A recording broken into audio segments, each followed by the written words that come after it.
उत्पन्ना एकादशी व्रत कथा। उत्पन्ना एकादशी का महत्व।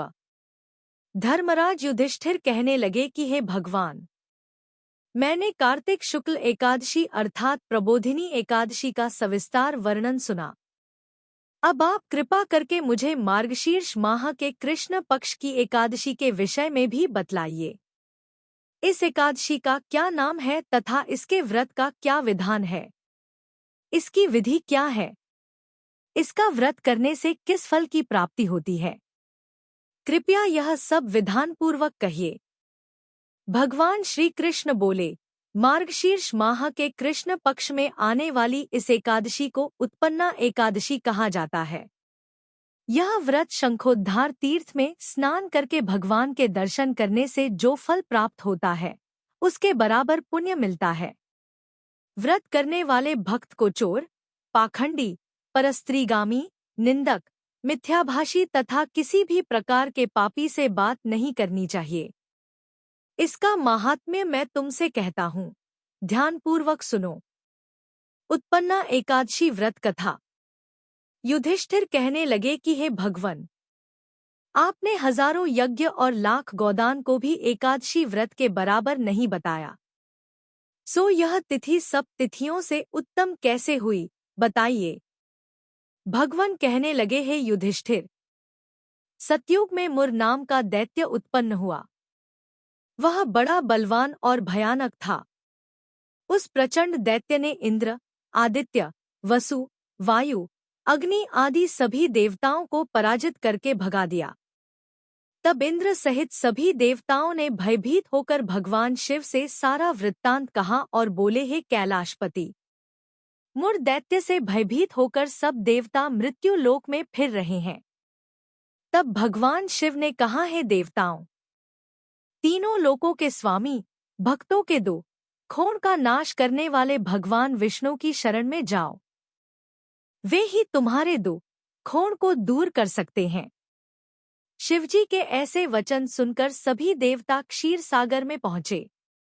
वहां भगवान को शयन करते देख हाथ जोड़कर उनकी स्तुति करने लगे कि हे देवताओं द्वारा स्तुति करने योग्य प्रभो, आपको बारंबार नमस्कार है। देवताओं की रक्षा करने वाले मधुसूदन, आपको नमस्कार है। आप हमारी रक्षा करें। दैत्यों से भयभीत होकर हम सब आपकी शरण में आए हैं। आप इस संसार के कर्ता, माता पिता, उत्पत्ति और पालन करता और सहार करने वाले हैं। सबको शांति प्रदान करने वाले हैं। आकाश और पाताल भी आप ही हैं। सबके पितामह ब्रह्मा, सूर्य, चंद्र, अग्नि, सामग्री, होम, आहुति, मंत्र, तंत्र, जप, यजमान, यज्ञ, कर्म, कर्ता, भोक्ता भी आप ही है। आप सर्वव्यापक हैं। आपके सिवा तीनों लोकों में चर तथा अचर कुछ भी नहीं है। हे भगवन, दैत्यों ने हमको जीतकर स्वर्ग से भ्रष्ट कर दिया है और हम सब देवता इधर उधर भागे भागे फिर रहे हैं। आप उन दैत्यों से हम सबकी रक्षा करें।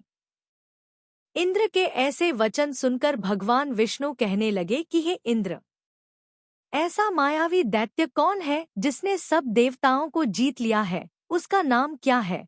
उसमें कितना बल है और किसके आश्रय में है तथा उसका स्थान कहाँ है? यह सब मुझसे कहो। भगवान के ऐसे वचन सुनकर इंद्र बोले, भगवन, प्राचीन समय में एक नाड़ीजंघ नामक राक्षस था। उसके महापराक्रमी और लोकविख्यात मुर नाम का एक पुत्र हुआ। उसकी चंद्रावती नाम की नगरी है।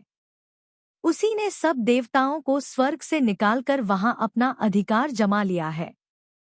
उसने इंद्र, अग्नि, वरुण, यम, वायु, ईश, चंद्रमा, नैऋत आदि सबके स्थान पर अधिकार कर लिया है। सूर्य बनकर स्वयं ही प्रकाश करता है। स्वयं ही मेघ बन बैठा है और सबसे अजय है। हे असुर निकंदन, उस दुष्ट को मारकर देवताओं को अजय बनाइए। यह वचन सुनकर भगवान ने कहा, हे देवताओं, मैं शीघ्र ही उसका संहार करूंगा। तुम चंद्रावती नगरी जाओ। इस प्रकार कहकर भगवान सहित सभी देवताओं ने चंद्रावती नगरी की ओर प्रस्थान किया। उस समय जब दैत्य मुर सेना सहित युद्ध भूमि में गरज रहा था, उसकी भयानक गर्जना सुनकर सभी देवता भय के मारे चारों दिशाओं में भागने लगे। जब स्वयं भगवान रणभूमि में आए तो दैत्य उन पर भी अस्त्र शस्त्र आयुध लेकर दौड़े। भगवान ने उन्हें सर्प के समान अपने बाणों से बींध डाला। बहुत से दैत्य मारे गए, केवल मुर बचा रहा। वह अविचल भाव से भगवान के साथ युद्ध करता रहा। भगवान जो भी तीक्ष्ण बाण चलाते वह उसके लिए पुष्प सिद्ध होता। उसका शरीर छिन्न भिन्न हो गया, किंतु वह लगातार युद्ध करता रहा। दोनों के बीच मल्लयुद्ध भी हुआ। 10,000 वर्ष तक उनका युद्ध चलता रहा, किंतु मुर नहीं हारा। थककर भगवान बद्रिकाश्रम चले गए। वहां हेमवती नामक सुंदर गुफा थी। उसमें विश्राम करने के लिए भगवान उसके अंदर प्रवेश कर गए। यह गुफा 12 योजन लंबी थी और उसका एक ही द्वार था।